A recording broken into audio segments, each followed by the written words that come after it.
Tôi camping ơ. Tôi camping. Ta tuổi nó mỏ. Ta nó mỏ chỉ chia à. Ai know có tôi. Chỉ chia cho tôi chỉ chop lên chế à. Chỉ mất phải là phải nè. Nè phải phải ô. Tôi phải đâu nè. Tôi nên nó tới phải cho mình men nó đi phải. Nè ông mong lo rồi. Lấy ông lời lên chế chia còn chế tôi bắt nó. Chỉ mà phải có tới thế thế nó thế chỉ tao cho nên quá nè. Nó chế. Nó nói chú cha, ya nói cho nó sao.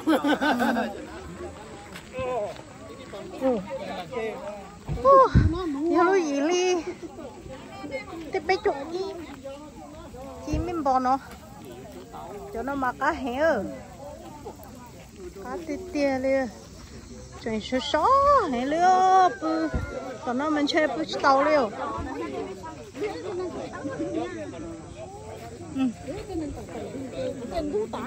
đây nó mở ô có chụp phun gì không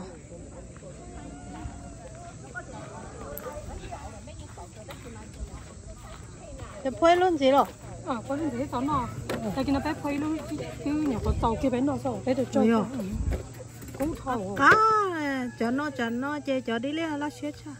Ôi chân vừa cho đi lên nó có tôi này, có sao mà vừa chơi rong con nó. Thế cho tao xem xem. Nó bữa sống thở có vừa tôi đi cho nè, chỉ rong con hết. Cái chỉ một cua. Khó à. Có nhiều tao xem chơi rong con. À, tôi thầu hết số tiền. Của ở về họ xem đâu. Thế vừa họ tới thì tôi lúc rồi chỉ rong con. Nè chú à. Nè cái chiếc thọ.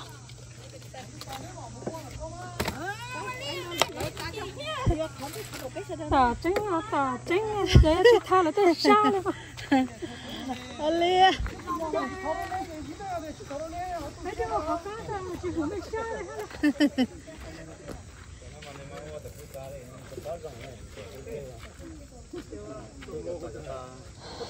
Ok.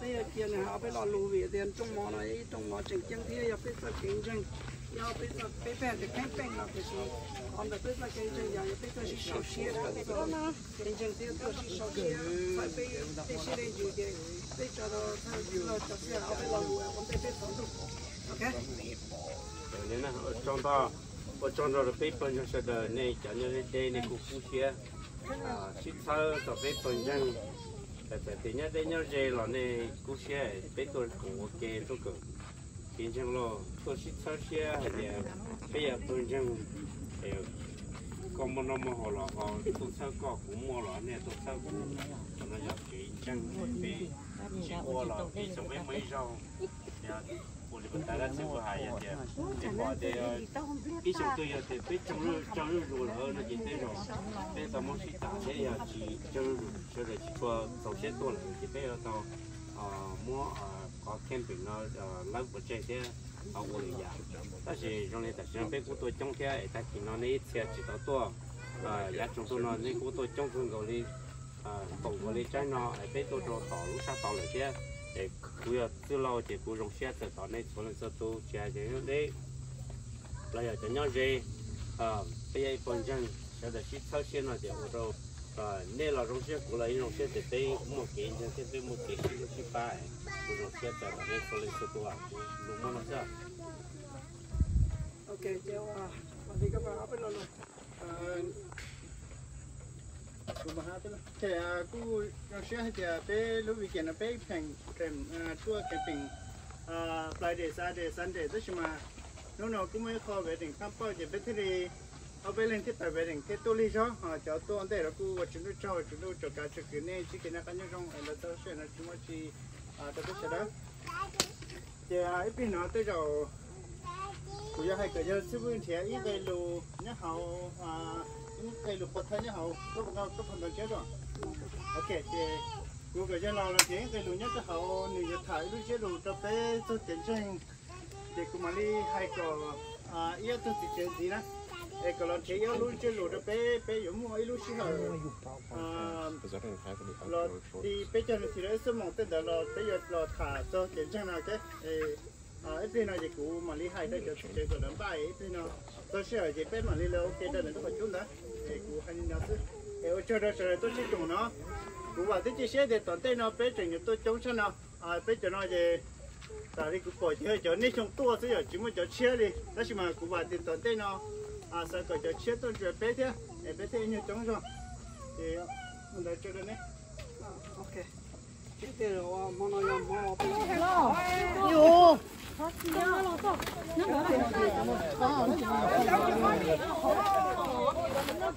Mở lơ.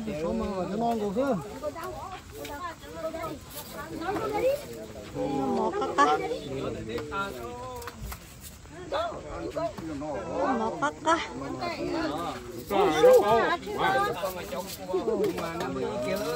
Bò chi. Tôi tin thì nó lo thế. Có chế bên nó. Cho bên thọ ta lo. Muốn một hay dùng với còn chế tặng. Cô chỉ bỏ cho cái gì cái dùng đâu đâu. Để cho nó cho em biết một chiếc không. Không cho tôi rồi. Tao lại chỉ dùng bỏ.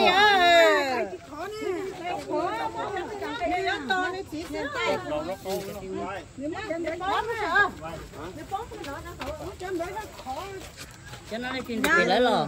Nhớ rồi, mình đi lo lo. Nè tôi sống. Mình đi lo.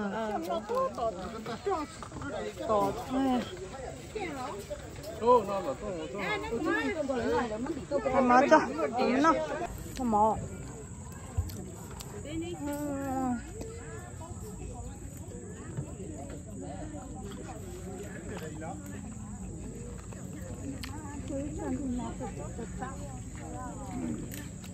Có thể xả, có thể xóa, xóa thò này. Cô chỉ hổ nằm mò bếp tôi mà bỏng cô chia khó chú. Ôi à, cho nó tôi phiếu chắc khó chú ấy. Cho nó ốc khởi đấy cô lúc đó.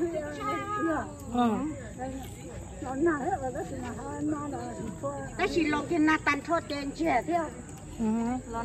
Lon na kéo sọt nhảy thế. Nhờ cô.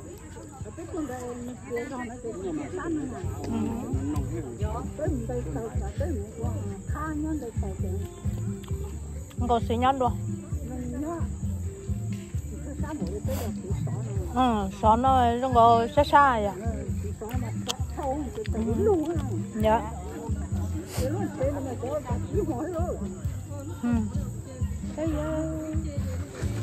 Tôi chạy từ nhà một nhà lâu.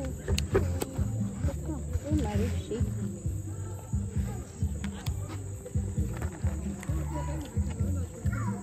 Nó xài này của ta thì khó này cha ta lỗ nó.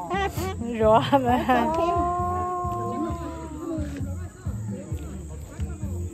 Hai cua hồn ha, của cha ta lỗ ta mỏ. Cho đôi chơi lên thỏa rồi.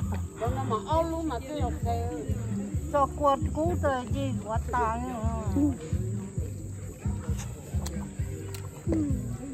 nó đi chơi đâu như đó hổ xe.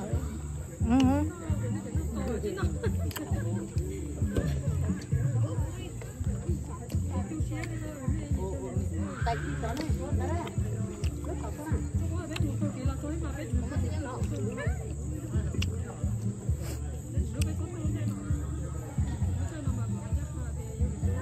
Rồi bé tôi lên rồi. Tôi lúc cho thì ta nữa nè. Dạ. Tôi lúc cổ thì chết thì sao? Cái chuyện mới giống này. Cái hạt trong cổ lúc tôi đi mà. Chọc cái tảng. Nhớ cỡ. Nhưng thế tôi tao tôi má mì ó. Ồ, nó nhiều con.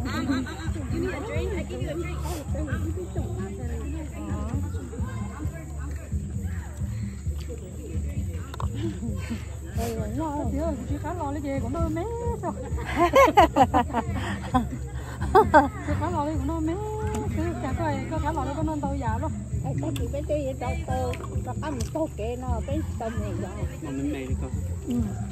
Ủa chứ nó trời ta, cũng một lúc dưới hồ nó trời là đó là nó trời rồi á.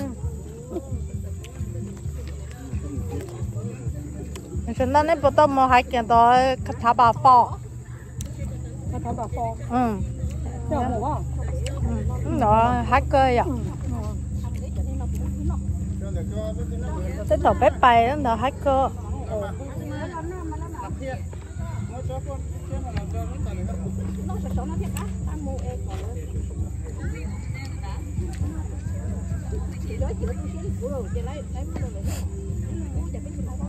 Wow, tôi có tôi xem nó tôi có tôi xem nữa. Nó tập phải tôi xem nó. Cái đó nó tôi xem đó. Nhớ cơ. Anh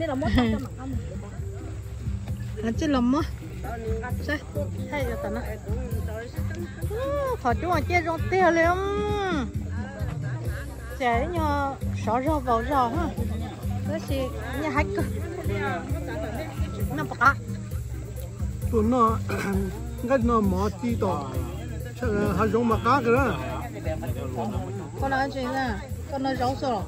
nó rau nó cái bộ chi nó đi lẽ chi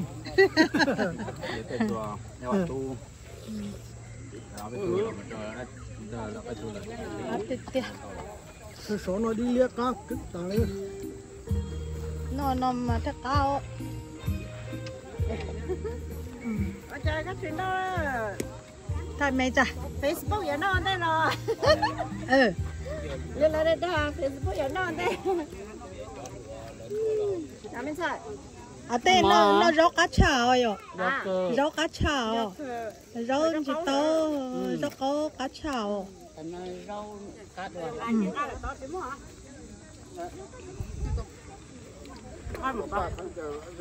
Hôm nay tôi ha. Bây giờ tôi tốt xia thế nào? Này mất trâu rồi. Em nhớ được có sứ có trâu gì trâu kia chứ Trâu này à? Thôi có sai của chỗ chả mua giống đấy. Cá chập lò liu. Cá hiểu. Ô cô tôi có tủ cá cơ. Bây giờ các tụi hàng gì ta của tụi mình chỉ ta hả? Cá lìa, rất ok. Con nhà rau xem hả? Cá thì chưa hỏi những cá đồ. Ồ dạ. Ô, chị ăn năm qua mà chị tao tên nó nữa. Trời ơi, của hay á.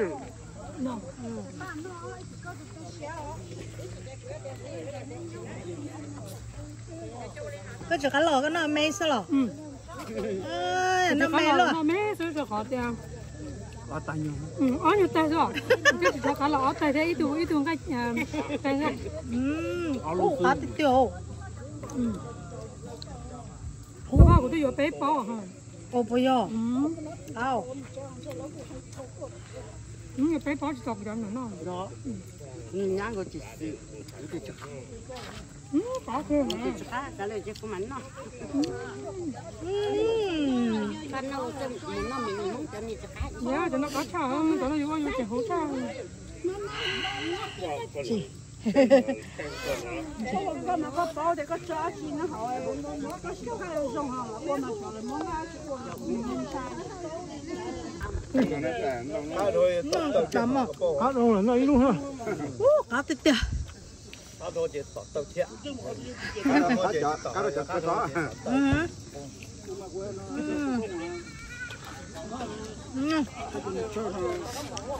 Cá cái. So good.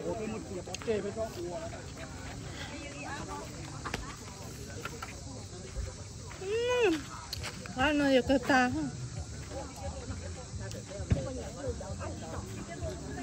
Cá bộ nó có ta. Tổng con là chúng ta on nắp chua trên gì. Ô, Anh chính nói gì của đó in gì à? Cắt hồ. Ồ đó. Cá chị Chỉ nó tụi nó ta về rồi liền. Chỉ cho cá lò nó ót. Chỉ cho cá lò nó ót tua. cho cá lòi đó. Ôi, phụ lạc cái là nó, nên tên rồi, cái chữ cá. Cá lòi không biết tu là bây giờ. Nó không sao.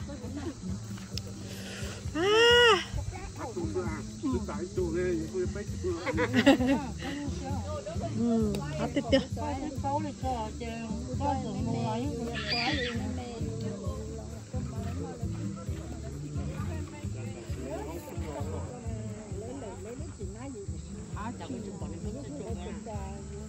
Có sao là hả đây lọ? Từ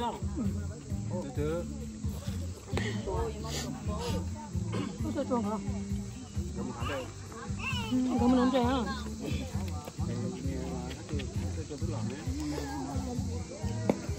Thổ. Tại nó tại ba. Cái thích của cháu. Thì có rau chua thì nó. Phải chế trong tổ chế mà chế luôn. Nếp chung một chế không?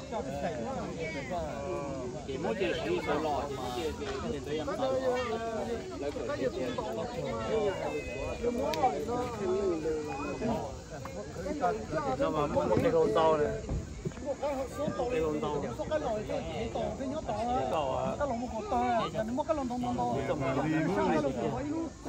Cho nó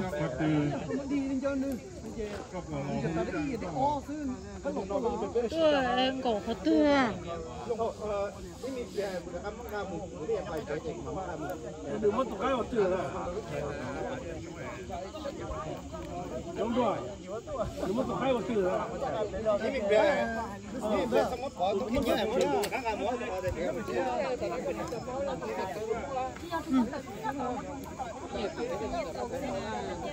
Là chứ có mà chóiเลยอ่ะ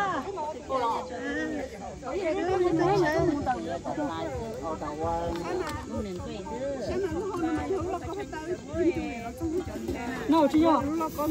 Chị à? Yêu của nó, chị à? Nó có nhiều lúc có mà Nó, lúc nó có tay của lúc nó không. lúc mới chia đi chỉ tao xí là thôi rồi nào Ồ, ta chỉ có một cái hậu hết đấy.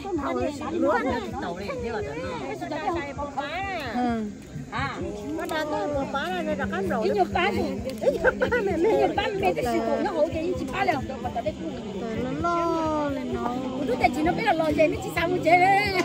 sao phải chế lên hả? Đó chỉ mà nó lên tao thôi, yếu tao bay rồi. Đâu thôi lửa chả. Ê, mà nó mua hồ nè. Mà bé chỗ mà hôn. nó nói như chia à nó có thể có Chế, bớt xin. Nó biết tung mù cái tung tàu thì bên mà đi bên mù chế. Là sản dây trống trắng. Của ta biết tung mù cái tung. Tung mù tàu. một cái tiền sáu của nó tức chỉ mấy tên chuối là chỉ cái cái kia cái này Bên mà đi đến lớn nào. Còn đó thế lấy bóc Bên tàu nó mù là giờ tiền biết chỉ tông chế tông chế à.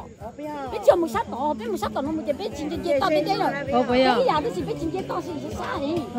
Biết chế tao trong giò. Còn một sát bên một màn chế tàu to họ to nó sẽ những cái sản một chi này. Sai rồi cho phải nó xe.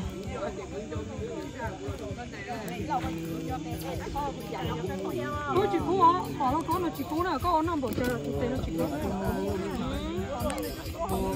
Họ nó giờ xong chị cũ, chị tua, chị cũ đó. Chị tua năm bộ chơi chị cũ đó. Có họ nó con tôi con chúa chỉ có chồng tôi này. Đúng rồi. Ui, ui giờ nó là quý cả nó mà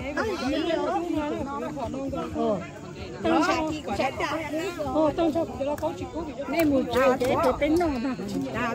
Nên nó nên rồi. nó có chị không có nó có nó cái tôi nó cái khỏi uống chị rồi.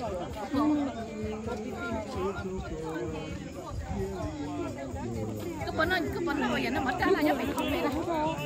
Mà ngày lúc chi ăn cơm mà chế à? Nó thật cái. Chị đã xì mà cũng tôi có tỏ luôn của. Mà chi có số số. Nếu là có hay nó chỉ bảo là hơn nào. Ê chi mua có mua nè. Ok. Mấy lúc qua.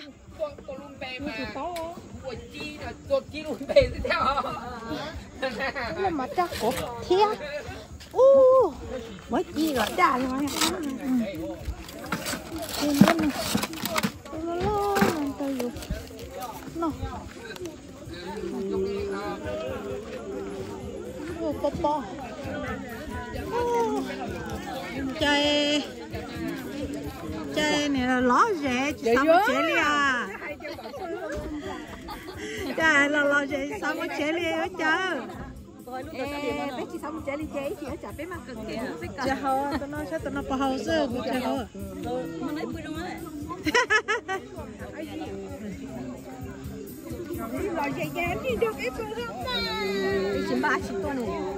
giờ chẳng có chợ chuông trà xía chợ mẹ chợ của chỗ này họ lâu luôn à rồi.